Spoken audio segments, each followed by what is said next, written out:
Organic food का breakdown हो सकता है।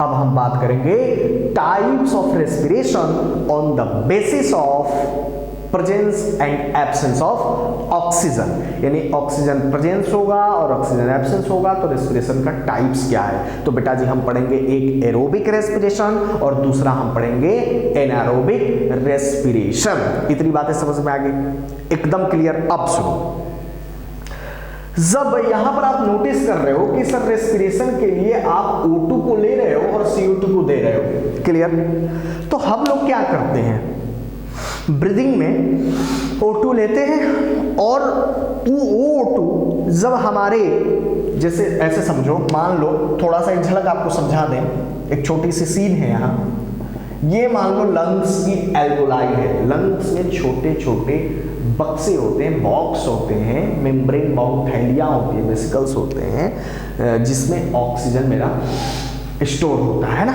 ये ऑक्सीजन चला गया तो मान लो लंग्स की एल्वोलाई है और यहाँ से ब्लड वेसल्स घूम रहा है, यहाँ से मान लो ब्लड वेसल्स है और ब्लड वेसल्स में ब्लड घूम रहा है, क्लियर बेटा जी। अभी मैंने इनहेलेशन प्रोसेस से ऑक्सीजन ले लिया, भाई इस ऑक्सीजन को जहाँ ग्लूकोज है यानी जहाँ सेल है वहाँ तो पहुँचाना है, तो ऑक्सीजन तो इन्वायरमेंट में है, इसीलिए मैंने पहले खींचा, लंग में लिया, लंग से ब्लड को दिया, है ना, किसको दिया, ब्लड को दिया, और ब्लड से ये कहां चला आया, जल्दी बोलो, या सेल, बॉडी के अंदर जहां जहां सेल होगा ये ऑक्सीजन ब्लड के थ्रू मूव करेगी और मूव करके ये सेल के अंदर चली आई, बोलो हाँ या ना।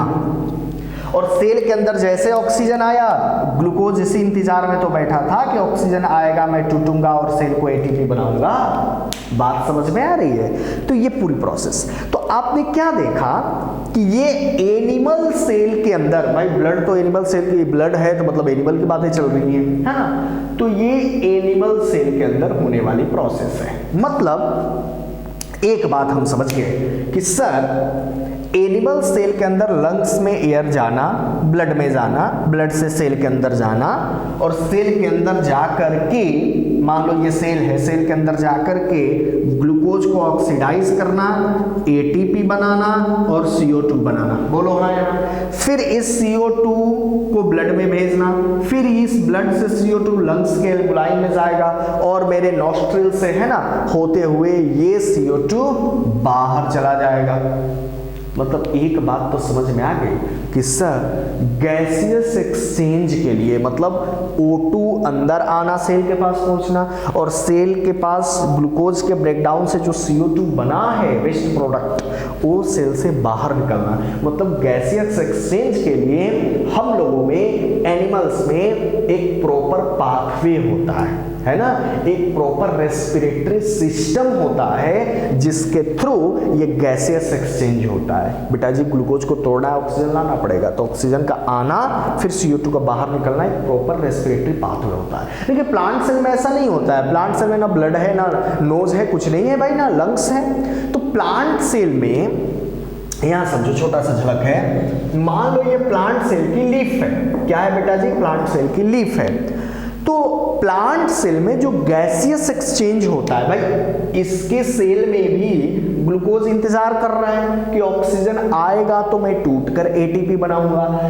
अब प्लांट सेल में तो कोई रेस्पिरेटरी सिस्टम है नहीं, तो अब इसका जो बाहर वेट कर रहा है ऑक्सीजन जाने के लिए, वो कैसे जाएगा बेटा जी। इस प्लांट सेल के सरफेस पर छोटे छोटे पोर होते हैं जिसको एस्टोमाटा कहते हैं। क्या कहते हैं, एस्टोमाटा। और इसी एस्टोमाटा के थ्रू ये ऑक्सीजन सेल के अंदर जाएगा, ये ग्लूकोज टूटेगा, एटीपी बनाएगा। जब बेटा जी ग्लूकोज टूटेगा, एटीपी के साथ साथ CO2 भी तो बनेगा सेल के अंदर, और वो CO2 इसी एस्टोमाटा के थ्रू बाहर निकल जाएगा। या लेंटिसेल्स होते हैं, छोटे छोटे पोर होते हैं स्टेम के ऊपर, उसको लेंटिसेल्स बोलते हैं, उसके थ्रू भी गैसेस एक्सचेंज होता है। तो हमने एक बात नोटिस की कि सर एनिमल सेल के अंदर प्रॉपर रेस्पिरेटरी सिस्टम बना हुआ है जिसके थ्रू गैसेस एक्सचेंज हो रहा है। प्लांट सेल के अंदर कोई रेस्पिरेटरी सिस्टम नहीं है, उसके सरफेस का जो पोर है उसी पोर से होकर के CO2 और O2 एक्सचेंज होते रहता है। I hope this thing is absolutely clear. Clear बेटा जी।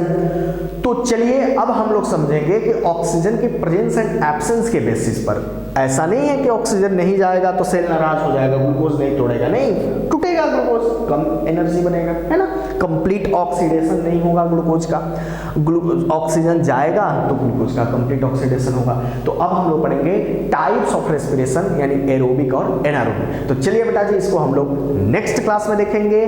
टाइप्स ऑफ रेस्पिरेशन यानी एरोबिक रेस्पिरेशन क्या है, अगर ऑक्सीजन जाता है तो ग्लूकोज किस किस लेवल से होकर एटीपी बनाता है, नहीं जाता है तो ग्लूकोज कैसे एटीपी बनाता है। तो चलिए बेटा जी आज के लिए इतना ही, बहुत बहुत धन्यवाद। और एक बात और मैं क्लियर कर दूं, जो चीजें आपको पूछनी है आप कमेंट सेक्शन में जरूर अपना मैसेज कर सकते हैं। और बेटा जी इस नॉलेज को आप स्प्रेड आउट करें, क्योंकि नॉलेज बांटने से ही ज्ञान, बांटने से ज्ञान बढ़ता है। अगर आप इस नॉलेज को ले रहे हैं, एक बेहतरीन प्लेटफॉर्म से आप नॉलेज को ले रहे हैं, तो उस नॉलेज को स्प्रेड आउट करें अपने दोस्तों में, अपने और जितने स्टूडेंट्स हैं अपने ग्रुप में आप इसको शेयर करें, है ना, इसका लिंक जो आप शेयर करें ताकि दूसरे लोग भी इस नॉलेज को ले सके। बेटा जी आप नॉलेज बांटेंगे तो नॉलेज बढ़ेगा, है ना। तो इस लिंक को आप शेयर करें और जो ये आपका चैनल है इस चैनल को लाइक करें, सब्सक्राइब करें,